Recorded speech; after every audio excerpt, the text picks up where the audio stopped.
Hola, mi nombre es Samuel Rico, pastor de Nova. Nova es una iglesia cristiana en Jalapa, Veracruz, y nuestro propósito principal como iglesia es reunirnos alrededor de la palabra de Dios. Creemos que Dios a través de su palabra es como transforma a su pueblo. Nos llama a creer, a arrepentirnos, a amar lo que antes aborrecíamos, a aborrecer lo que antes amábamos. Y entonces, antes de empezar con esta prédica, déjame recordarte un par de cosas. El propósito principal para subir estas predicaciones en línea es para aquellos comprometidos con una iglesia local que no pudieron asistir por cualquier razón a su iglesia este domingo. Estas predicaciones son un recurso para nosotros, para poder crecer, para poder escuchar la palabra de Dios. Sin embargo, creemos que un cristiano no puede existir sin una iglesia. Creemos que el contexto bíblico en el cual el cristiano crece y se sustenta como cristiano por la gracia de Dios es a través de su iglesia local, sometiéndose a un liderazgo local, amándose unos a otros, sirviéndose unos a otros, perdonándose unos a otros.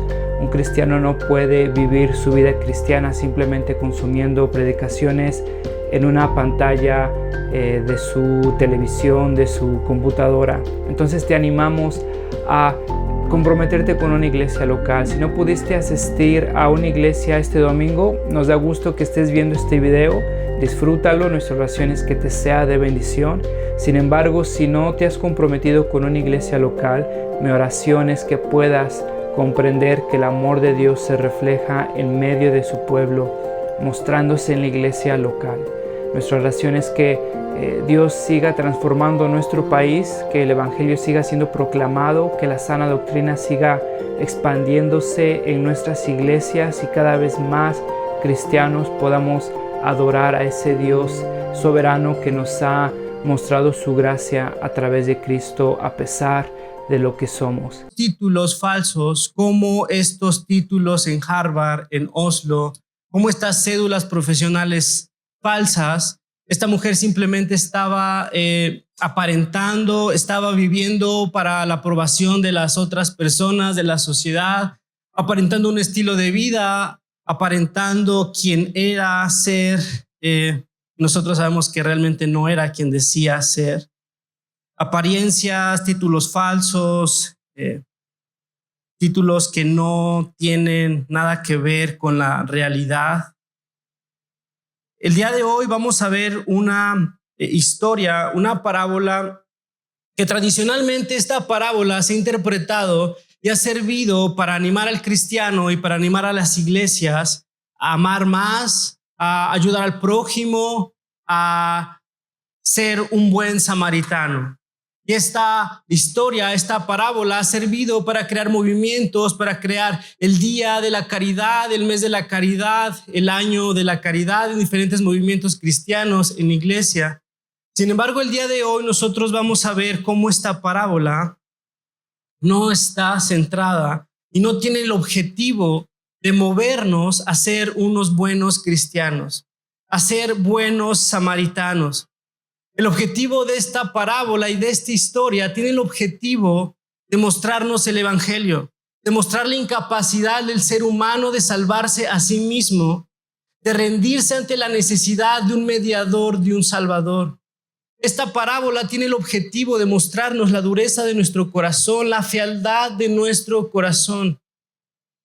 Está muy alejada de animarnos a ser mejores cristianos y de amar como este samaritano principalmente. Y para nosotros interpretar y poder aplicar esta parábola de una manera correcta, necesitamos entender el contexto. En la prédica pasada nosotros recordamos que Jesús había enviado a 70 de sus discípulos. 70 de sus discípulos iban a predicar a Galilea y Jesús les había dicho: van a encontrar oposición.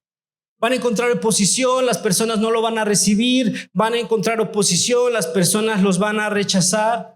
Y precisamente esta parábola se da en este contexto.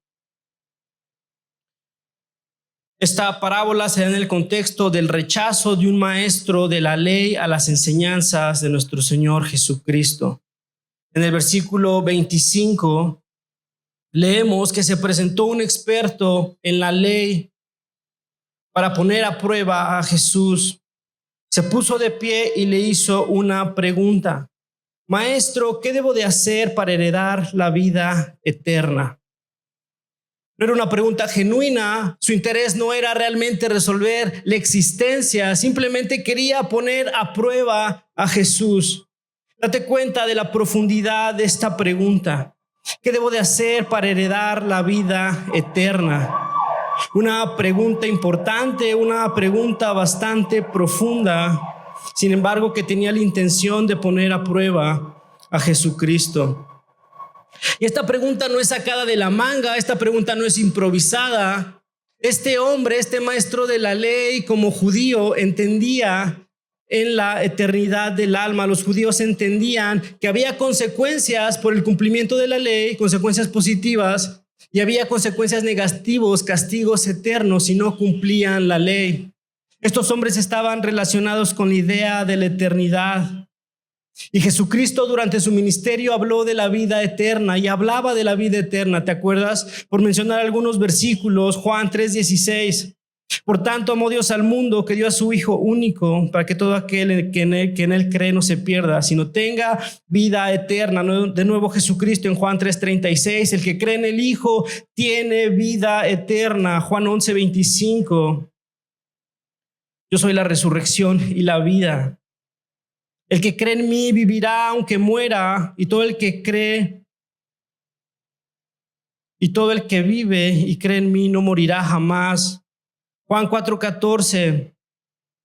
El que beba del agua que yo le daré no volverá a tener sed jamás, sino que dentro de él esta agua se convertirá en un manantial del que brotará vida eterna. Juan 5:24. Les aseguro que el que oye mi palabra y cree en el que me envió tiene vida eterna y no será juzgado. Date cuenta, Jesús hablando de la vida eterna. Jesús, este hombre mencionándose a sí mismo, yo soy la vida eterna. Y este maestro de la ley, este judío se preguntaba, ¿qué clase de hombre es este que habla de la vida eterna? Y no simplemente habla de la vida eterna, sino que se cree a sí mismo vida eterna. ¿Que no es este un hijo de un carpintero? ¿Que no este hombre ni siquiera tiene dónde dormir? Y nos habla de la vida eterna y se cree a sí mismo vida eterna. Y este maestro de la ley, lleno de confusión, lleno de soberbia, queriendo poner a prueba a Jesucristo por sus declaraciones, le pregunta, ¿qué debo de hacer para heredar la vida eterna? Porque la vida eterna no se hereda así como así. La vida eterna se consigue a través de un cumplimiento de la ley. Y eso nos lleva toda la vida, eso nos lleva mucho esfuerzo. ¿Qué debo de hacer según tú, hijo de carpintero, para heredar la vida eterna?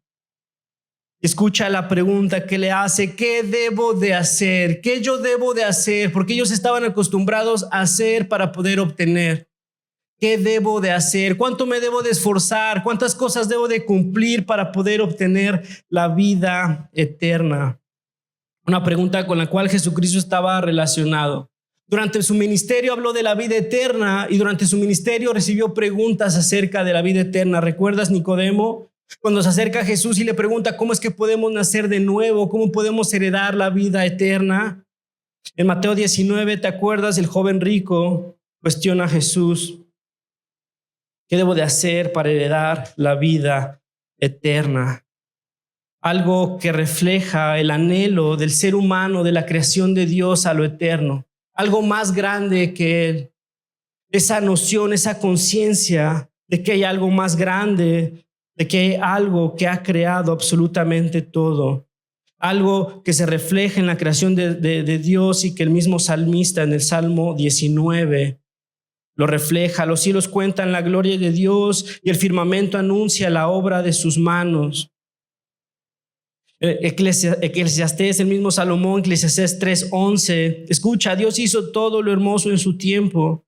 Luego puso en la mente humana la noción de la eternidad.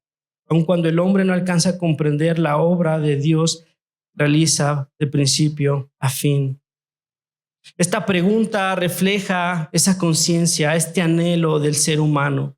Los judíos tenían ese anhelo y creían en la eternidad del alma. Jesucristo se presenta como la vida eterna, habla de la vida eterna, y este hombre, este maestro de la ley, sintiéndose superior, queriendo probar a Jesús, cuestionándolo acerca de la vida eterna. Le pregunta, ¿qué debo de hacer para heredar la vida eterna? Jesucristo, en este tipo de enseñanza pedagógica a través de preguntas, le pregunta, ¿qué está escrito en la ley? ¿Cómo la interpretas tú? Tú eres maestro de la ley, tú eres experto. ¿Qué es lo que dice la ley y cómo la interpretas tú? Versículo 27, el hombre de una manera fácil y automática cita, ama al Señor tu Dios con todo tu corazón, con todo tu ser, con todas tus fuerzas y con toda tu mente.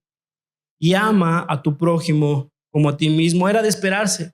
Respuesta correcta. Has contestado bien, eres un maestro de la ley, eres un conocedor de la ley. Muy bien.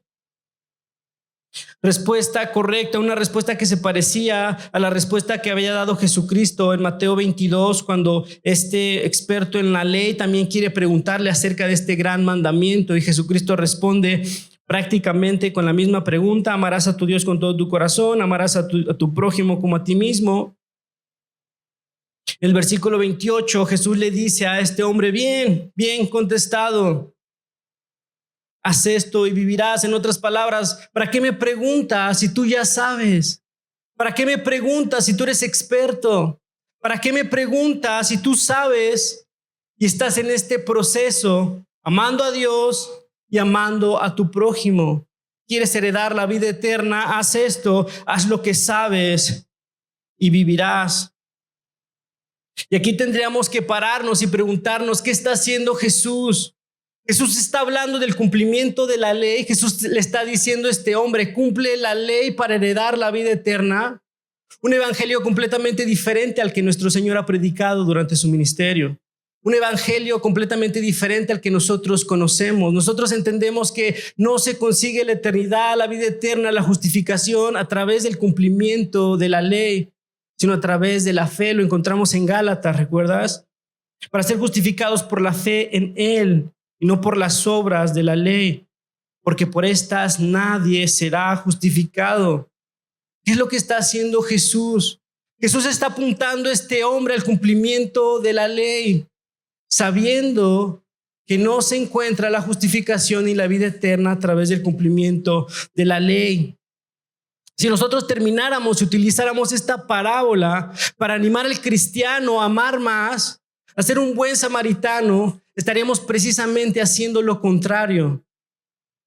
Lo que quiere hacer Jesucristo. Lo que quiere hacer Jesucristo es llevar a este hombre a ver la dureza de su corazón, a ver la fealdad de su corazón. Quiere utilizar este pasaje y esta parábola como un espejo para que este maestro de la ley y para que todos nosotros veamos la fealdad de nuestro corazón, la dureza de nuestro corazón. No para animarnos a amar como este samaritano, sino para restregarnos la fealdad de nuestro corazón y la necesidad que tenemos de un mediador. Este hombre, este maestro de la ley, se creía que realmente cumplía con la ley. Pensaba que realmente amaba a Dios con todo su corazón. Y en el versículo 29, él quiere justificarse y le pregunta a Jesús, ¿quién es mi prójimo? Él automáticamente pasa y da por sentado que ama a Dios. Sí, he cumplido, amo a Dios. Ahora, siguiente punto, palomita, ¿quién es mi prójimo? ¿Por qué pregunta este hombre quién era su prójimo? Este hombre, los fariseos, los judíos, habían tergiversado la ley al punto que se daban la licencia de odiar a sus enemigos. Amaban a quien ellos querían amar, escogían quién merecía su amor, quién era digno de su perdón, de su gracia, de su compasión, y se daban la licencia de odiar a aquellos que ellos consideraban su enemigo. La ley decía en Levítico 19:8, ama a tu prójimo como a ti mismo. Sin embargo, cuando Jesucristo está hablando con los fariseos, ahí en Mateo 5:43, escuchamos que Jesús les dice, ustedes han oído en la ley que se dijo, ama a tu prójimo. Sin embargo, ahora ustedes dicen, ama a tu prójimo y odia a tu enemigo. Esa cláusula ellos la habían agregado a través de la tradición, a través de la costumbre. Ahora ellos escogían a quién amar y a quién odiar. Amo quien me ama, perdono quien me perdona y ahora odio a quien yo decido odiar. Y este hombre, este maestro de la ley, le pregunta a Jesús: sí, yo amo a Dios, pero ahora ¿quién es mi prójimo? ¿A quién puedo odiar? ¿A quién puedo odiar para cumplir la ley? Algo muy parecido a lo que muchos de nosotros hacemos. Porque amar a quien nos ama es algo fácil, ¿cierto? Amamos a quien nos ama, amamos a quien nos cae bien, perdonamos a quien nos perdona, pero a quien odiamos, quien nos perdona, quien consideramos nosotros que no es digno de nuestro amor, de nuestra misericordia, de nuestro perdón, a ese nos damos la licencia de ignorarlo, de rechazarlo, de odiarlo. Nosotros somos generosos con quien sabemos que va a ser generoso con nosotros, con quien sabemos que tiene la posibilidad y la capacidad de ser generoso con nosotros. Sin embargo, no somos generosos con aquel que no puede y no tendrá la capacidad de ser generoso con nosotros. Vamos escogiendo quien se merece nuestro amor, a quien amamos y a quien ignoramos. Le ofrecemos la ayuda a alguien que sabemos que esa ayuda nos las puede devolver y nos las puede duplicar. Sin embargo, a la persona necesitada, a la persona que no nos cae bien, a la persona que simplemente no la tragamos, le ignoramos, le evitamos, escogiendo a quién amar, escogiendo a quién ignorar, escogiendo a quién odiar, y eso refleja la dureza de nuestro corazón, refleja la condición de nuestro corazón.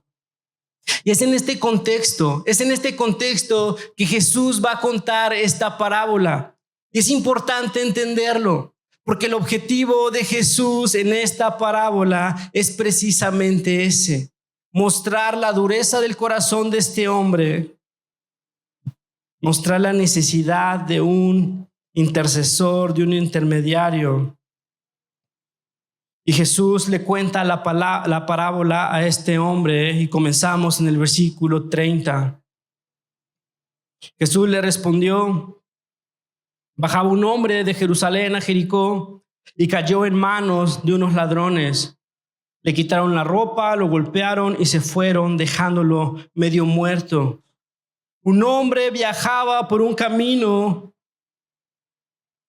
y unos ladrones lo dejaron desnudo, lo golpearon, se estaba desangrando, lo dejaron ahí medio muerto. Este hombre estaba jadeando, estaba en sus últimos alientos de vida, necesitando desesperadamente la ayuda de alguien, quien fuera. Este hombre estaba a punto de morir.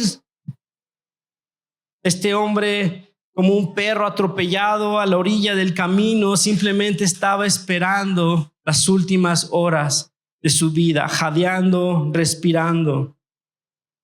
Pero hay buenas noticias. Versículo 31, resulta que viajaba por el mismo camino un sacerdote, un hombre que conocía la ley, un hombre con una relación íntima con Dios, un hombre santo, un hombre que se dedicaba a hacer sacrificios en el templo.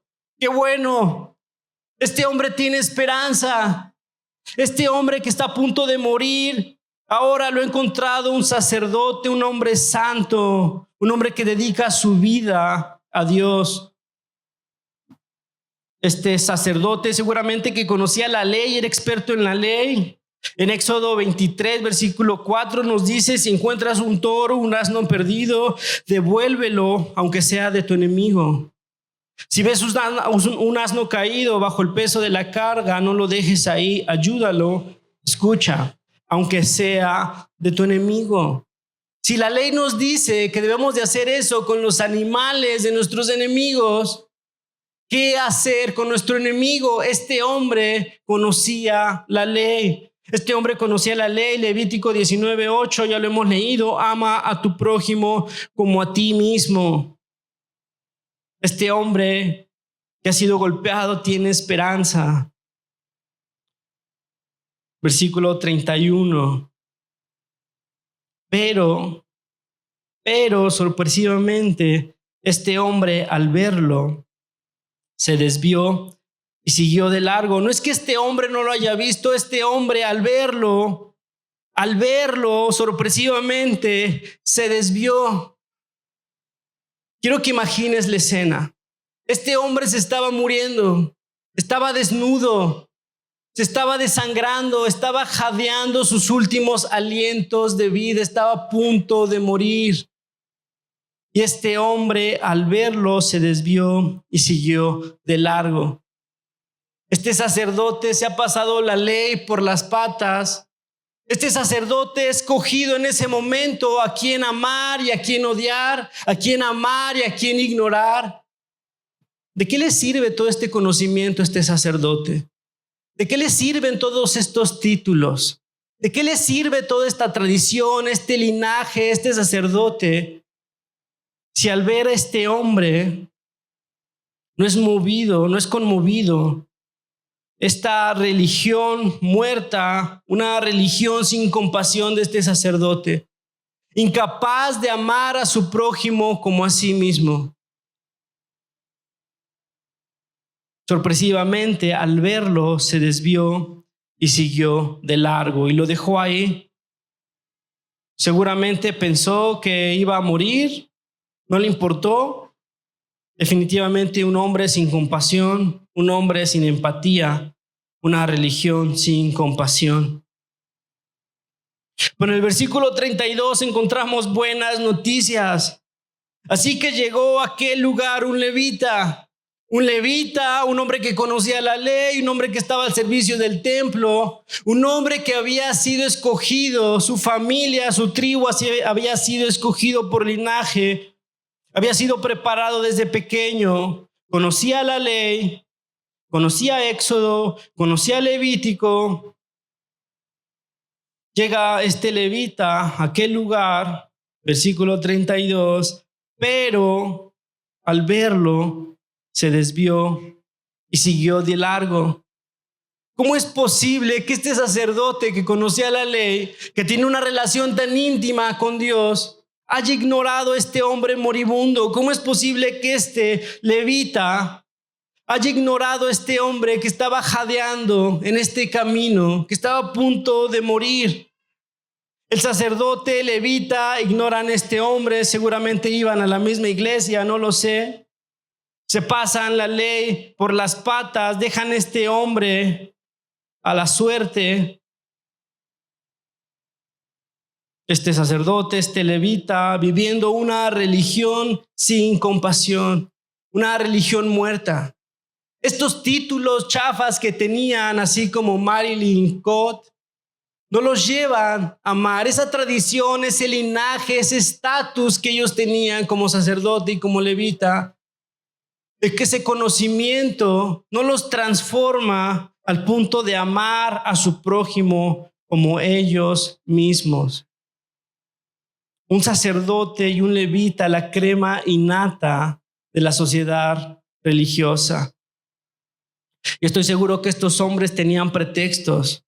El sacerdote podría decir que se le hacía tarde para llegar al culto porque tenía que sacrificar, tenía que hacer sacrificios. No podía perder el tiempo, tenía que llegar temprano. Como muchos de nosotros, que nuestro interés es llegar temprano. No nos importa si nos peleamos en el tráfico con muchas personas porque no nos dejan pasar. No nos importa si dejamos en casa un desastre peleándonos con todo porque tenemos que llegar temprano a la iglesia. Este hombre está lleno de pretextos. Este sacerdote seguramente pensaba tenía que llegar temprano, tenía que hacer sacrificios.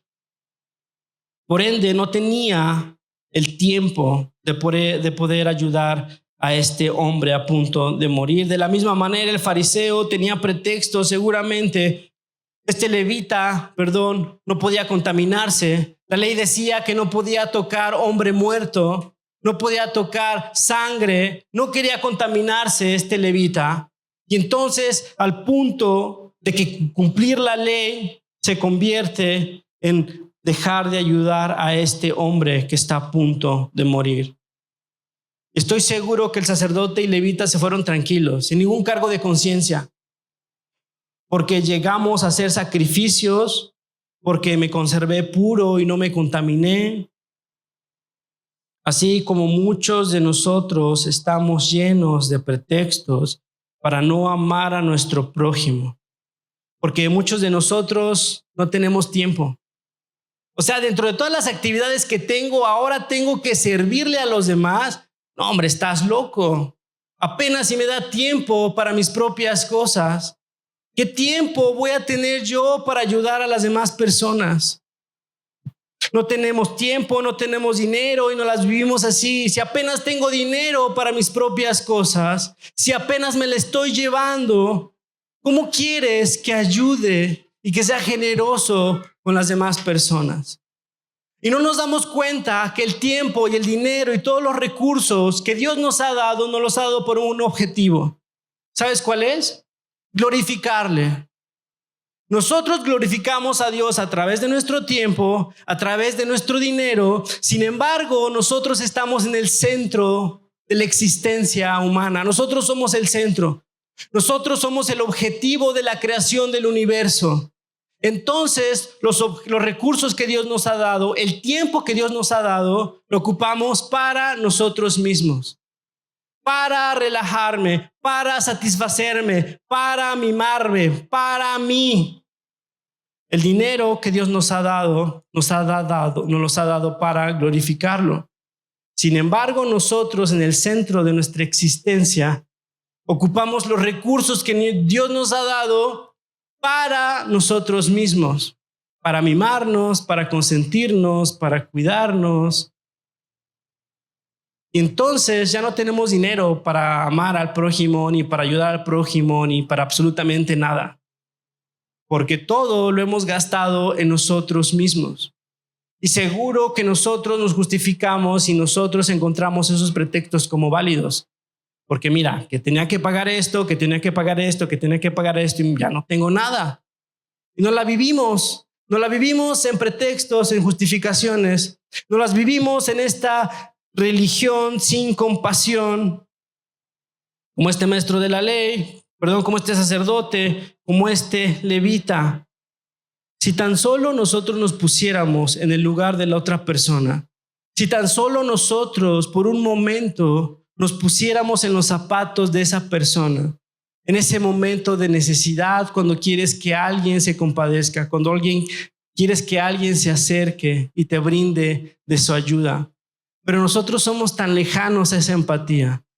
Estamos tan lejanos a ese amor a las demás personas porque nosotros estamos en el centro, porque muchas veces vivimos una religión muerta, una religión sin compasión. En el versículo 33 encontramos que un samaritano que iba de viaje llegó a donde estaba el hombre. Malas noticias. Un samaritano, un enemigo de los judíos. ¿Qué podríamos esperar de este samaritano?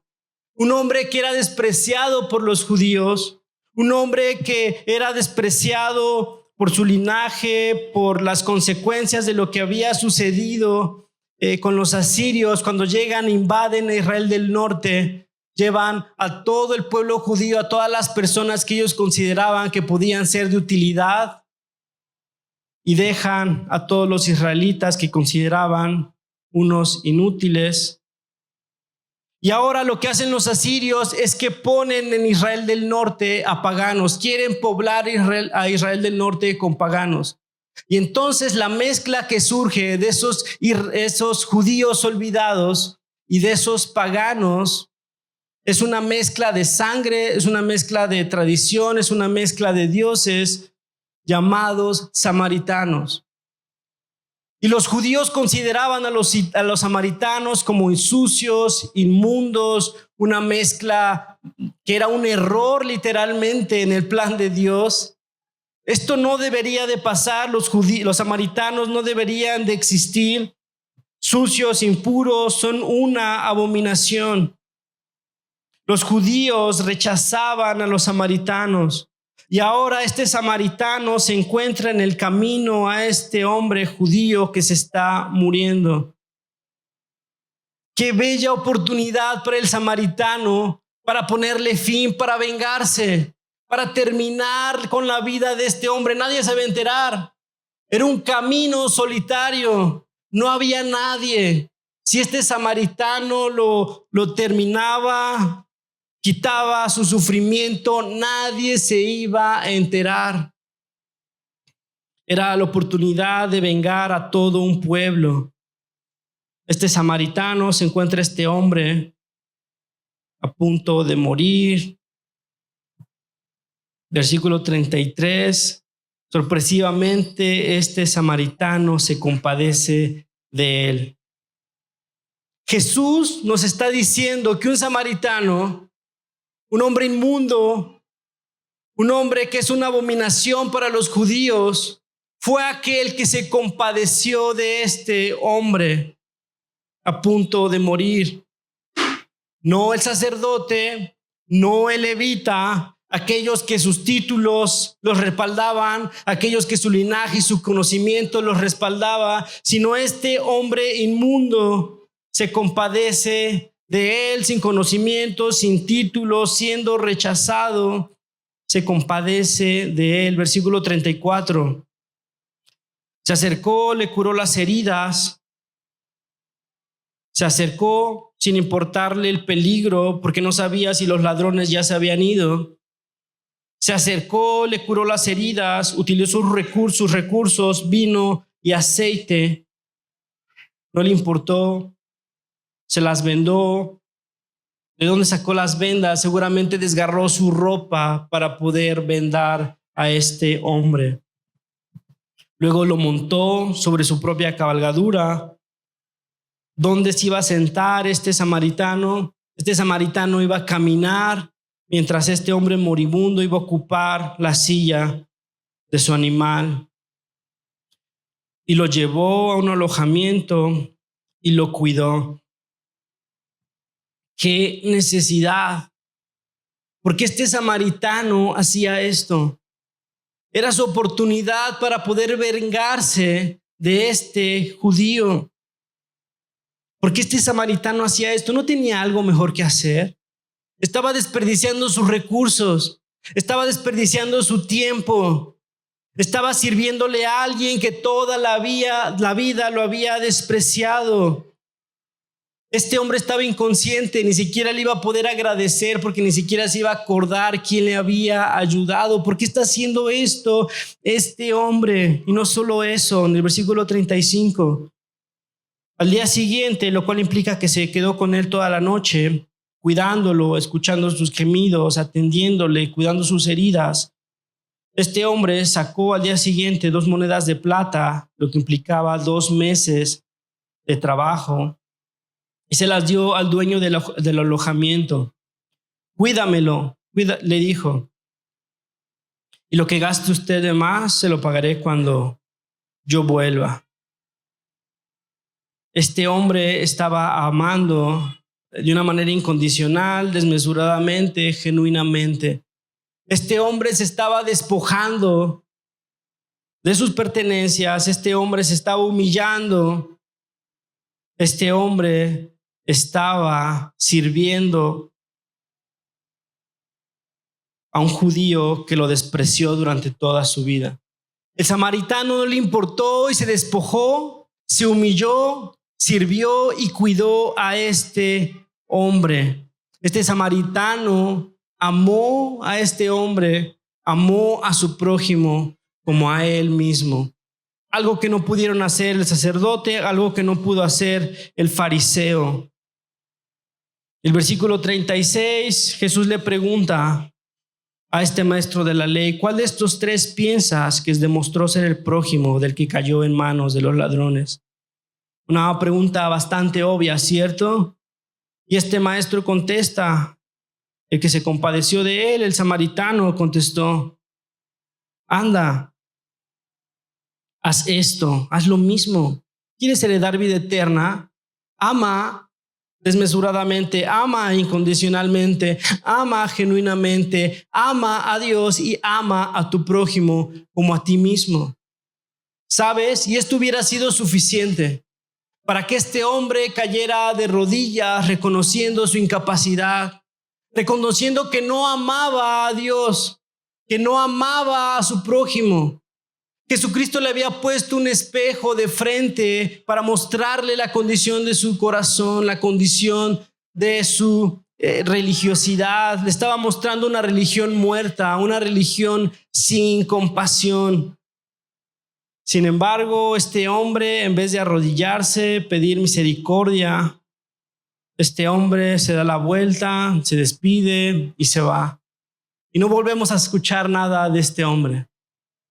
Este hombre se va, no ve la fealdad de su corazón, no ve que no ama a Dios y que no ama a su prójimo como a sí mismo. Y la pregunta que nosotros nos tendríamos que hacer: ¿cómo estamos amando? Hermano, ¿estás amando a Dios? ¿Estás amando a tu prójimo como a ti mismo? ¿Estás amando incondicionalmente? ¿Estás amando desmesuradamente? ¿Estás amando genuinamente? Y probablemente muchos de nosotros digamos que sí. Estaremos actuando como este maestro de la ley, sin darnos cuenta de los recursos que Dios nos ha dado. Los utilizamos para nosotros mismos, todos los recursos. No estoy hablando de dinero. El tiempo que nosotros tenemos, la capacidad que nosotros tenemos, el trabajo que nosotros tenemos, las habilidades que nosotros tenemos. Y sí, el dinero que nosotros tenemos, Dios nos los ha dado para glorificarlo. Y nosotros glorificamos a Dios a través de amarlo a Él y a través de amar a su iglesia, de amar al prójimo.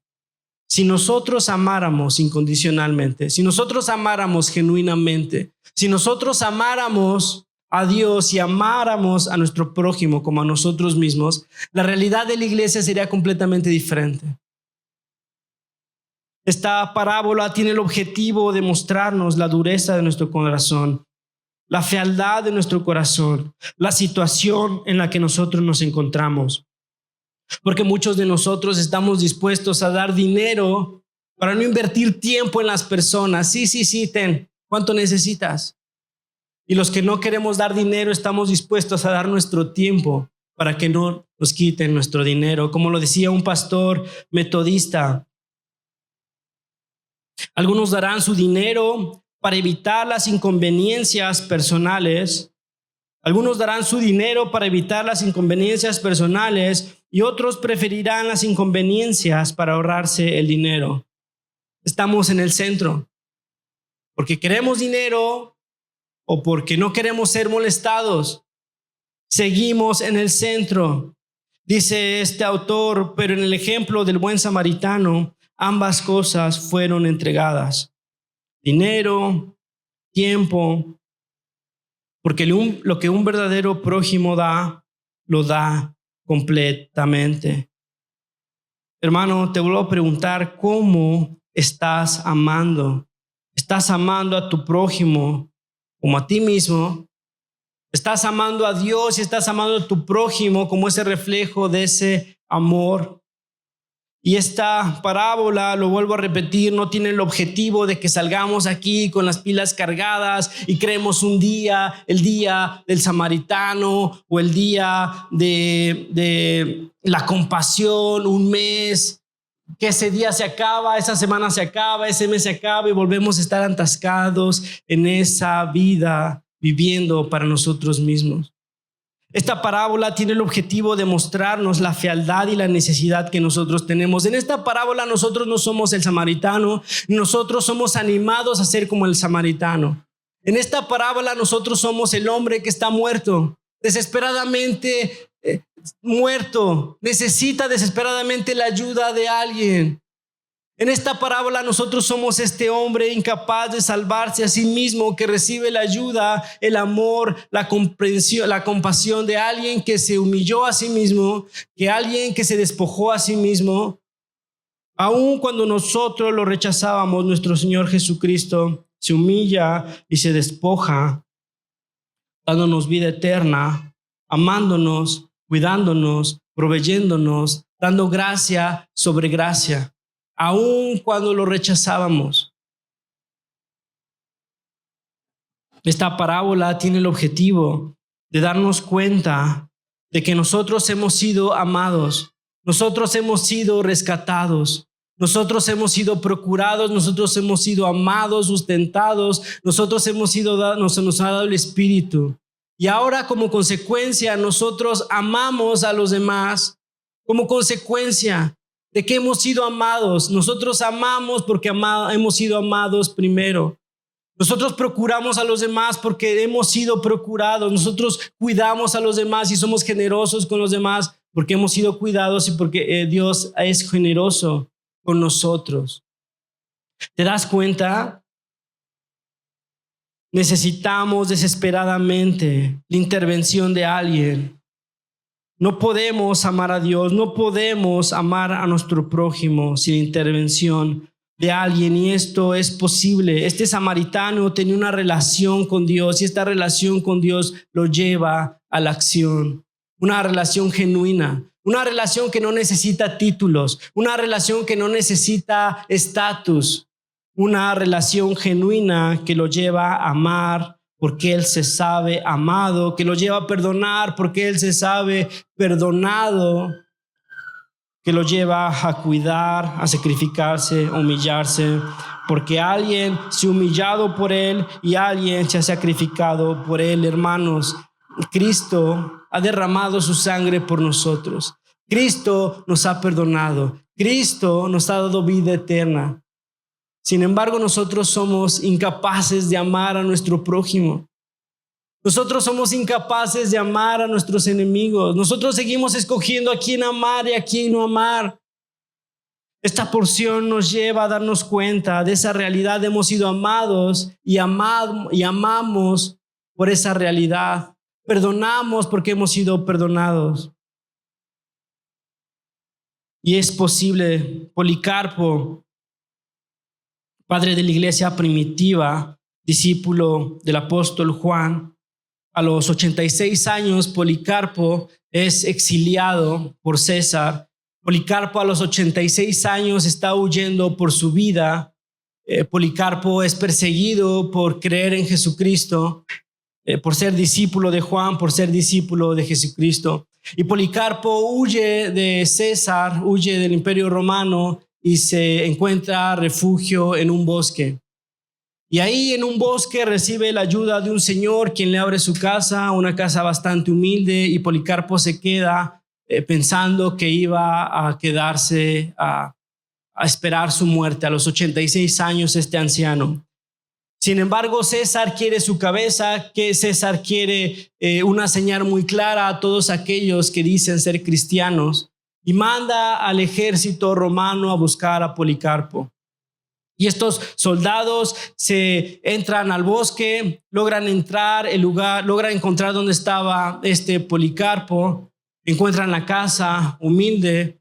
Los soldados llevan mucho tiempo sin comer, están sin la ropa necesaria, tienen frío, tienen sed, están cansados. Han pasado mucho tiempo buscando a este anciano y por fin lo han encontrado. Entran a esta casa y se encuentra Policarpo. Y Policarpo, al ver estos hombres, al ver a sus enemigos, al ver estas personas que lo quieren llevar ante el César para cortar su cabeza, este Policarpo nos cuenta la historia que lo primero que hace es preocuparse por estos hombres, porque no habían comido, porque tenían frío, porque tenían sed, porque no habían descansado. Policarpo ordena al dueño de esta casa que les prepare comida, que les dé agua y que les prepare un aposento para poder descansar. Policarpo es movido a la misericordia. Eventualmente estos soldados descansan, se llevan a Policarpo ante el César y Policarpo va a ser presentado, va a ser martirizado. Y cuando le preguntan a Policarpo, Policarpo, ¿por qué estás dispuesto a morir a los 86 años? ¿Por qué estuviste dispuesto a ayudar a estos hombres que son tus enemigos y te quieren presentar ante César para martirizarte? Y Policarpo contesta, por 86 años he sido su siervo. ¿Cómo puedo blasfemar? ¿Cómo puedo ir en contra de mi rey que me ha salvado? Hermanos, ¿cómo podemos no amar cuando Dios nos ha amado? ¿Cómo no podemos perdonar cuando Dios nos ha perdonado?